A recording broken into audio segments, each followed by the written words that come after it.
თავშესაფრის მოთხოვნის პროცედურა თითქმის ყველა ევროკავშირის ქვეყანაში არის ერთი და იგივე.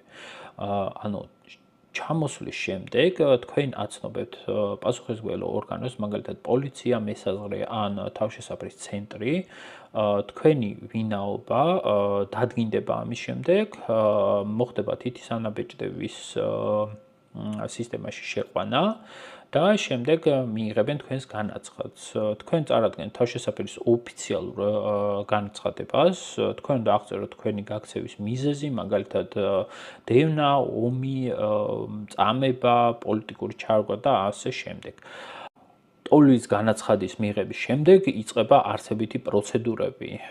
პირველ რიგში ქვეყანა ამოწმებს არის თუ არა ზოგადად ის პასუხისმგებელი თქვენი განაცხადის განხილვაზე და თუ ეს არის ასე, შემდეგ მიდის უკვე არსებითი ექსპერტიზა, რომელიც განიხილავს თქვენი გაქცევის მიზეზს და იმას, თუ რამდენად შეიძლება თქვენი, ესე ვთქვათ, მიზეზი გახდეს სტატუსის მიღების საფუძველი.